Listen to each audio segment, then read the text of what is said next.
como un pianista toca una sonata, las manos unidas en una sola búsqueda de ritmo y melodía.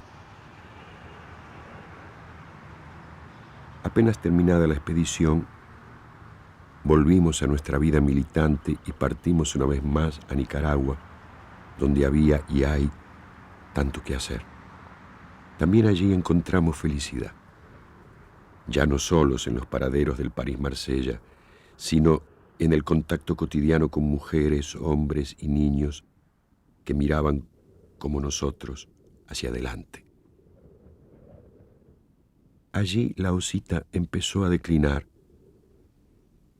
víctima de un mal que creímos pasajero, porque en ella la voluntad de la vida era más fuerte que todos los pronósticos. Y yo compartía su coraje como siempre compartí su luz, su sonrisa, su enamorada vivencia del sol, del mar y de la esperanza en un futuro más hermoso. Volvimos a París llenos de planes: terminar juntos el libro, dar sus derechos de autor al pueblo nicaragüense, vivir todavía más intensamente.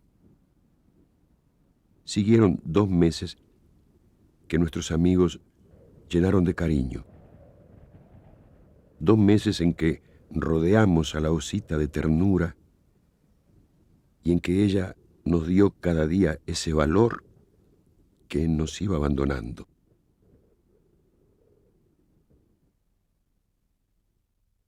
La vi emprender su viaje solitario, donde yo no podía ya acompañarla. Y el 2 de noviembre se me fue de entre las manos, como un hilito de agua. Sin aceptar que los demonios dijeran la última palabra. Ella que tanto los había desafiado y combatido en estas páginas.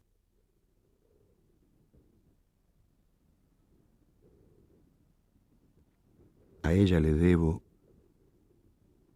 como le debo lo mejor de mis últimos años, terminar solo este relato. Bien sé, Osita, que habrías hecho lo mismo si me hubiera tocado precederte en la partida. Y que tu mano escribe, junto con la mía, estas últimas palabras en las que el dolor no será nunca más fuerte que la vida que me enseñaste a vivir. ¿Cómo acaso hemos llegado a mostrarlo en esta aventura que toca aquí a su término, pero que sigue en nuestro dragón, sigue para siempre en nuestra autopista?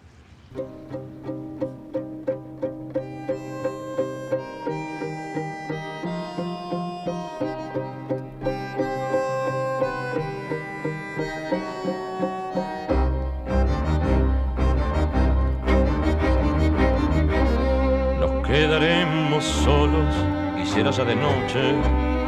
Nos quedaremos solos, mi almohada y mi silencio, y estará la ventana mirando inútilmente los barcos y los puentes que enhebran sus agujas. Yo diré, ya es muy tarde, no me contestarán ni mis guantes ni el peine, solamente tu olor, tu perfume olvidado como una carta puesta boca abajo en la mesa. C'est là, je vais de ser qui s'en va, c'est ça, Java, c'est ma triste Java.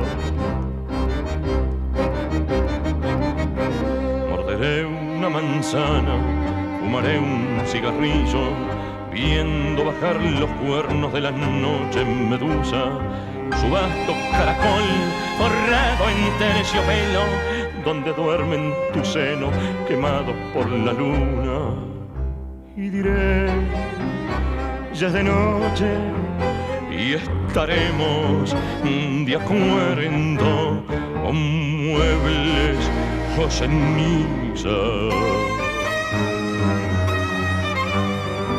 Con el organillero que remonta en la esquina sus títeres de luna para los niños pobres. C'est là, je vais de celui s'en va. C'est ça, je vais, c'est ma triste Java. Es justo, corazón, la canta el que se queda, la canta el que se queda para cuidar la casa. La la y la la.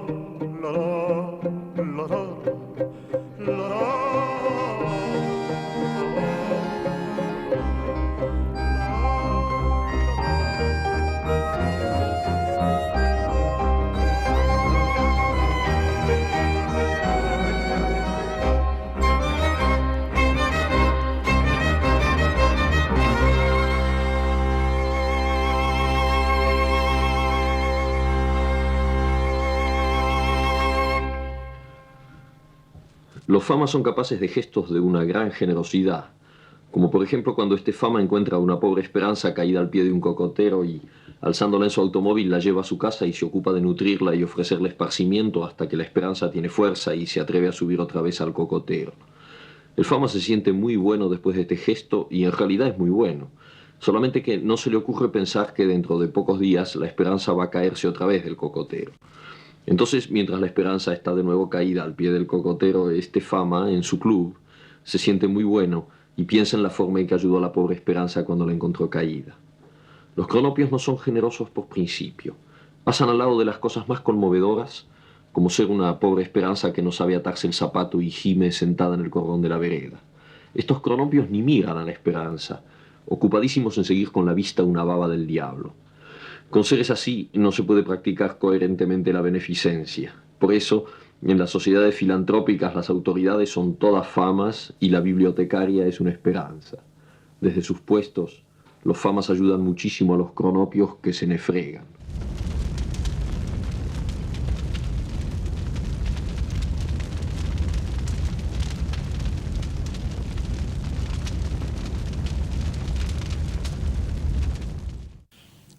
Los argentinos han sufrido demasiado en este espantoso periodo que han vivido, tanto los que estaban aquí como los que tuvieron que irse, como para que esto caiga en el olvido o caiga en la indiferencia.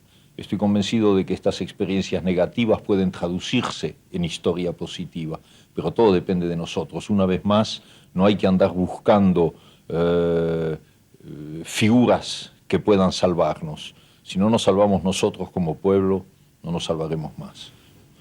Es hermoso volver después de 10 años de no haber podido volver y caminar de nuevo por las viejas calles de Buenos Aires que tanto significan para un porteño como yo, y volver a sentir los olores y descubrir que las veredas están estropeadas como siempre, que no han cambiado, pero que tampoco han cambiado las cosas que me gustan. Es curioso como uno está unido digamos, al aspecto sensual de una ciudad. Yo llevo a Buenos Aires puesto como otros llevan los zapatos y lo paseo conmigo en cualquier lugar, como emigrado, como exilado, como turista, da lo mismo. Yo no cambio en ese sentido. La mejor prueba es que he vivido en Francia ya 32 años.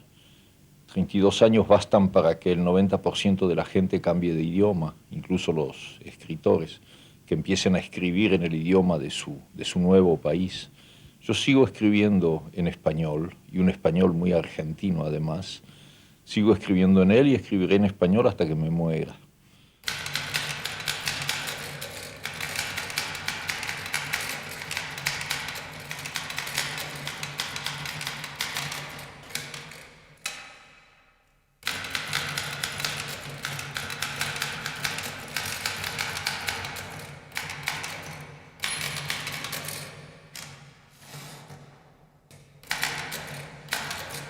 Este último texto creo que no necesita comentario.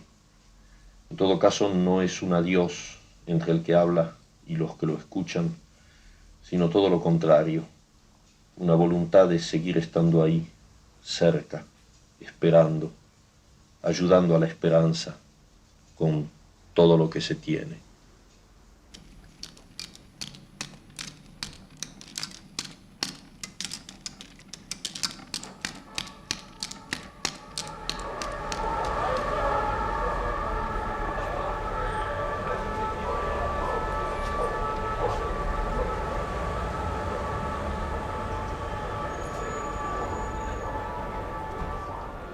Empieza por no ser, por ser no. El caos es negro,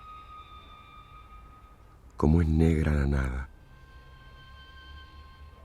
Nace la claridad, su gallo triza el cielo, se esponjan los colores vanidosos,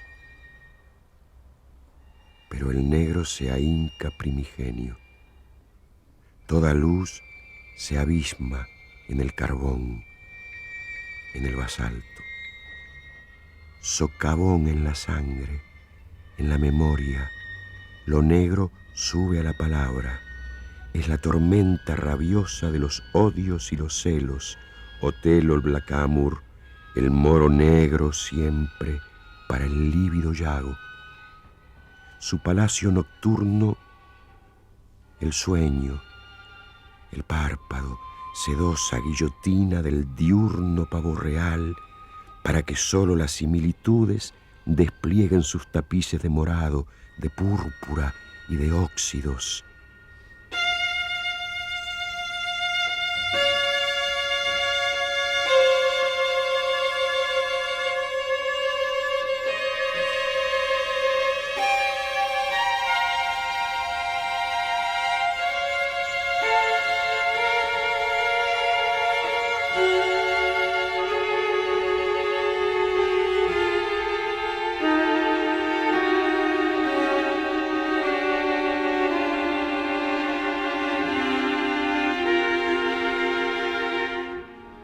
Harem del negro, esperma de los sueños. Padre profundo, pez abisal de los orígenes, retorno a qué comienzo, estigia contra el sol y sus espejos, término de los cambios, última estela de las mutaciones, palabra del silencio. Se diría que le gusta que lo aplanen, lo espatulen, lo tiendan en lisas superficies, como se hace aquí. Se diría que ama ser el trampolín desde donde saltan los colores, su callado sostén. Todo es más contra el negro, todo es menos cuando falta. Cedes a estas metamorfosis que una mano enamorada cumple en ti.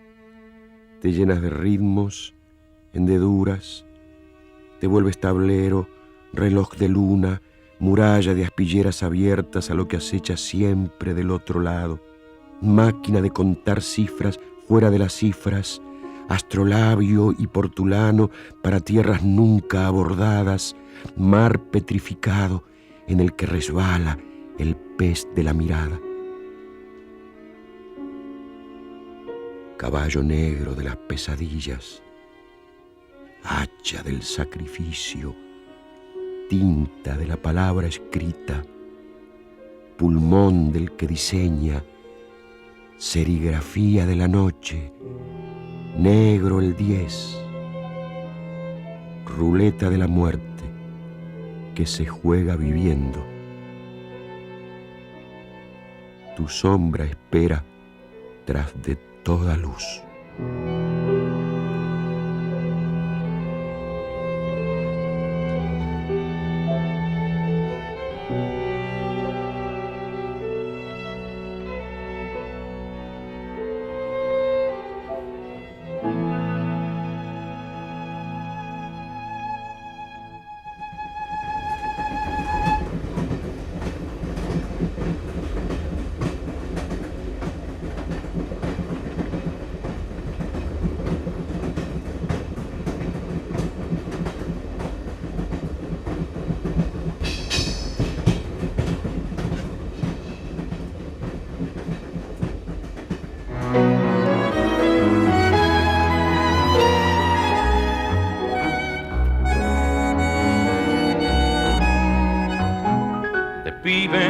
la llamamos la vedera, y a ella le gustó que la quisiéramos. En su lomo sufrido dibujamos tantas rayuelas. Después, ya más compadres, taconeando, dimos vuelta manzana con la barra, silbando fuerte para que la rubia del almacén saliera con sus lindas trenzas a la ventana.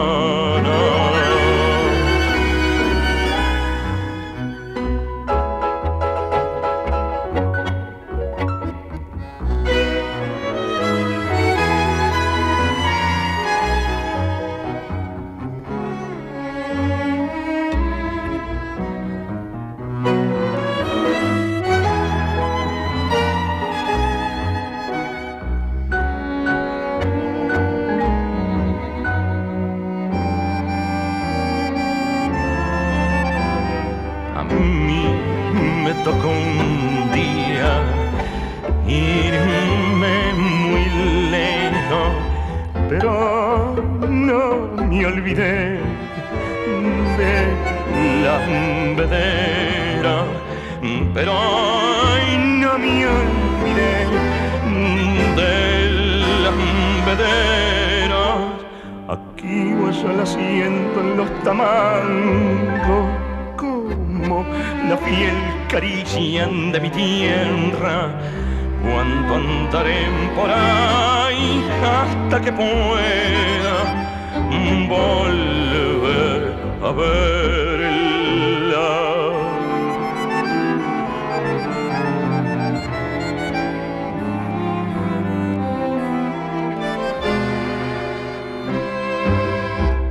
Anoche voy a contar un buen chiste. Es así, sale una nueva marca de hojitas de afeitar y ¿sabes cuál es el eslogan de propaganda? Dice, no hace falta ni agua ni jabón, con las lágrimas basta.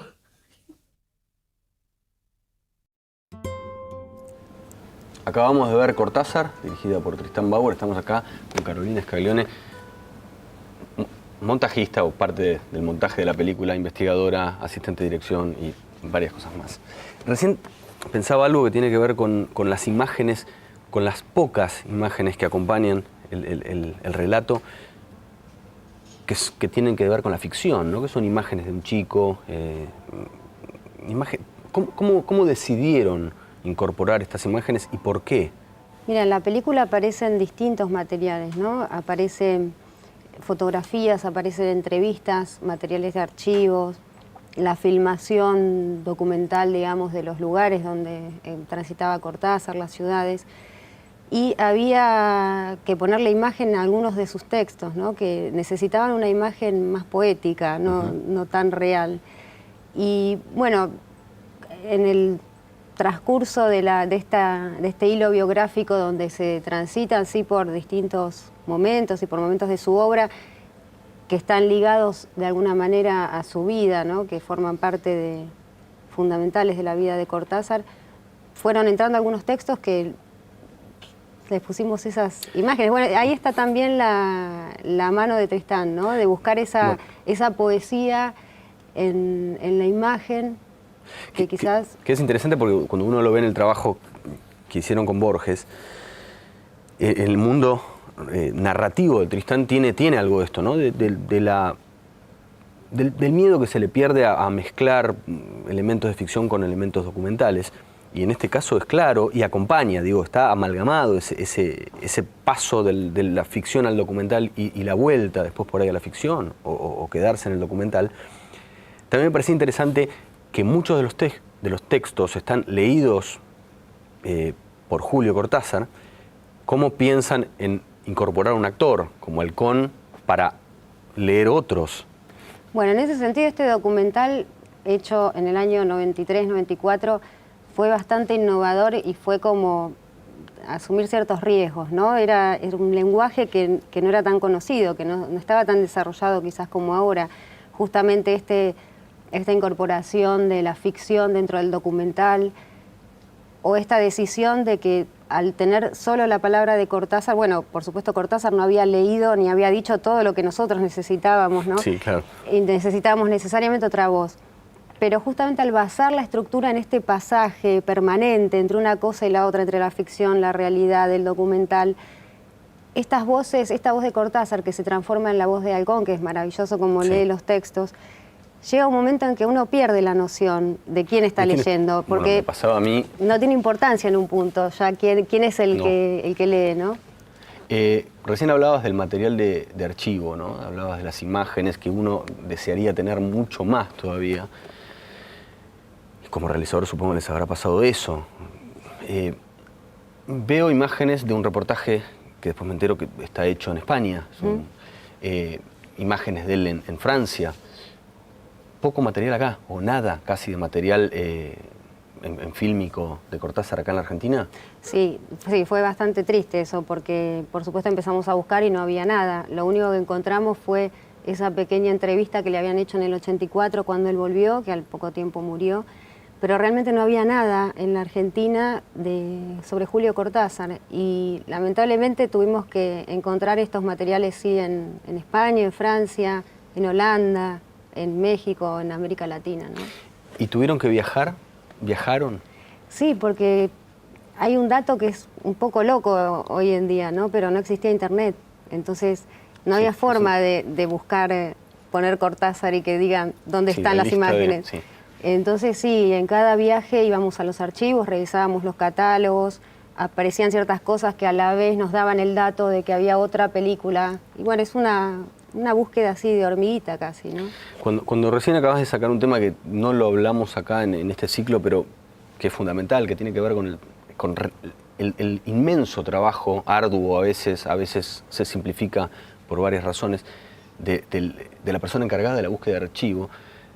¿Vos crees que esto de la aparición de Internet y la facilidad que uno tiene ahora para acceder a determinados lugares facilita y por ende puede mejorar, o no tiene nada que ver el acceso a un archivo para mejorar las condiciones y por ende el resultado de un documental?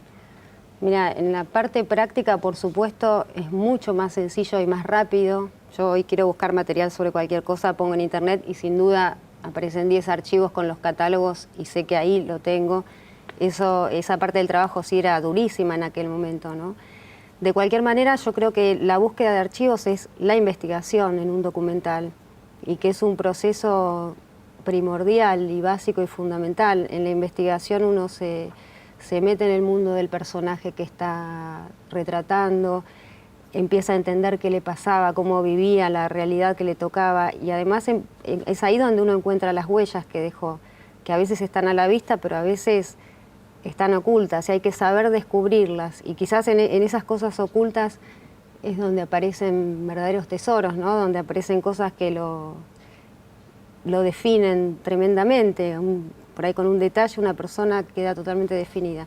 Entonces yo creo que esa investigación es fundamental y que hay que estar muy atento, y que no es solo una búsqueda de archivo fría, y creo que si no está la mirada del investigador atenta atrás de esa búsqueda de archivos, no mejora, no te asegura que el trabajo va a estar mejor, porque en realidad hay que estar muy atento para encontrar esos pequeños tesoritos. Y también tener la certeza de que tu trabajo, de hecho esta película Cortázar, ya es hoy un material de archivo para mucha gente que tiene que buscar información sobre Cortázar.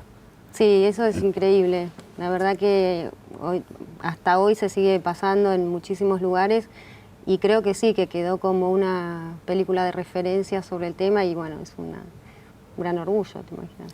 ¿Cómo ves hoy la película? Ya 13 años después. Sí.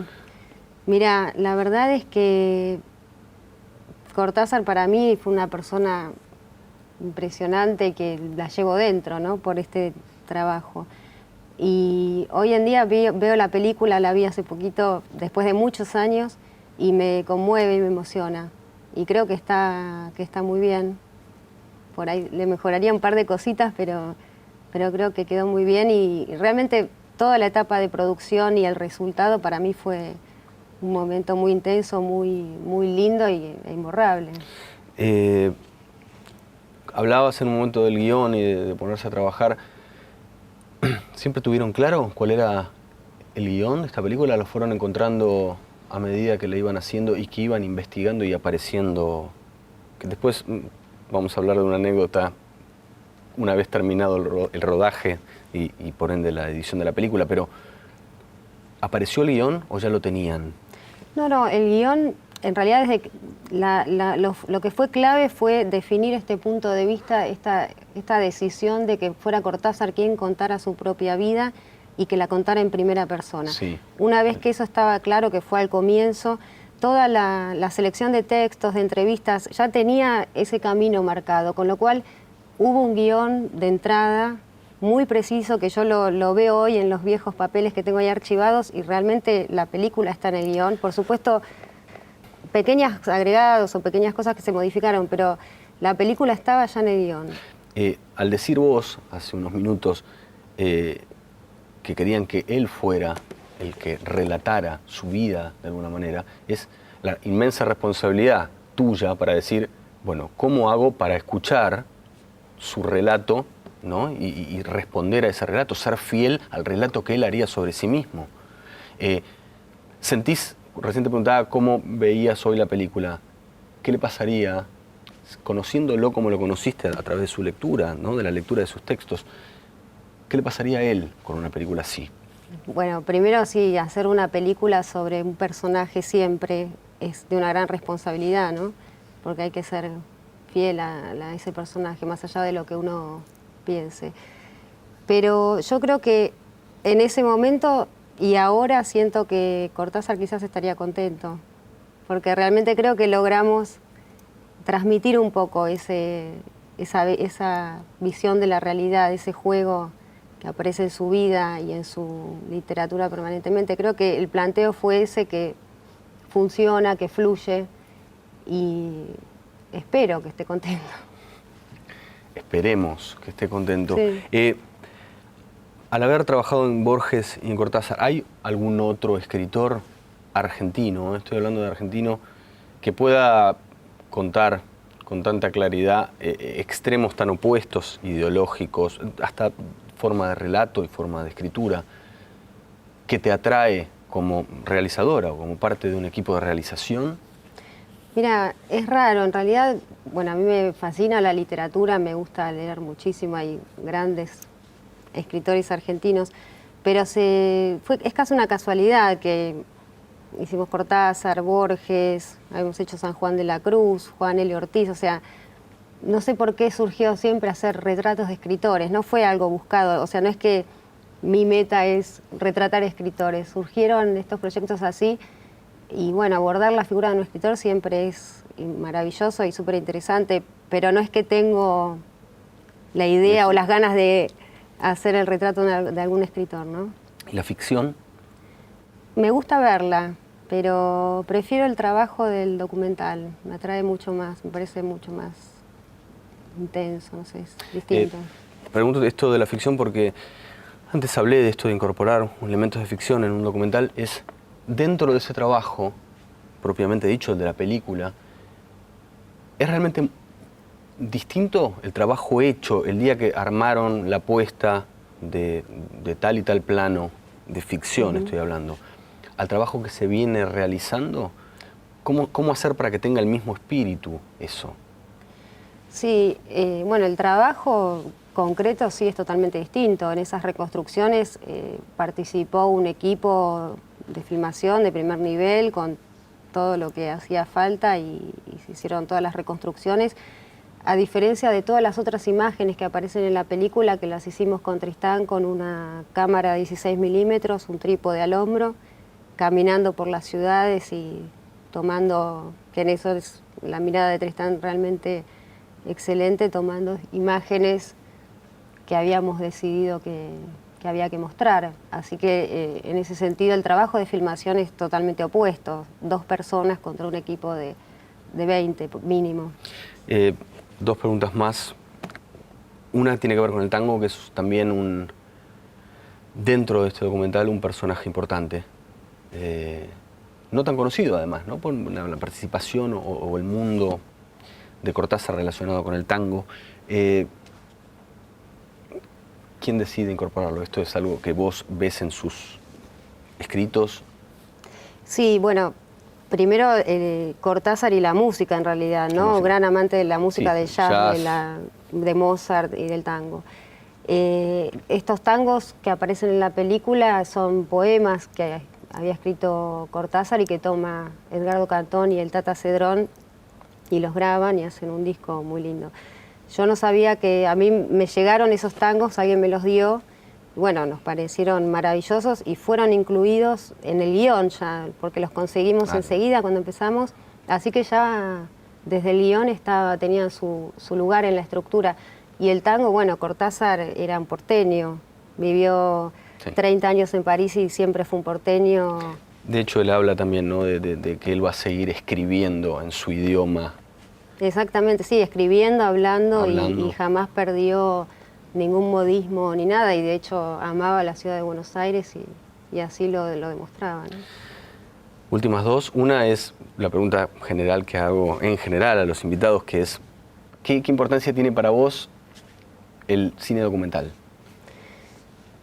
Bueno, yo creo que tiene mucha importancia. El cine, digamos que tiene algo de importancia, ¿no? Yo creo que el cine documental es la imagen, es la memoria de un pueblo, de manera que para mí es fundamental. Hay una anécdota que tiene que ver un poco con lo que veníamos hablando del archivo.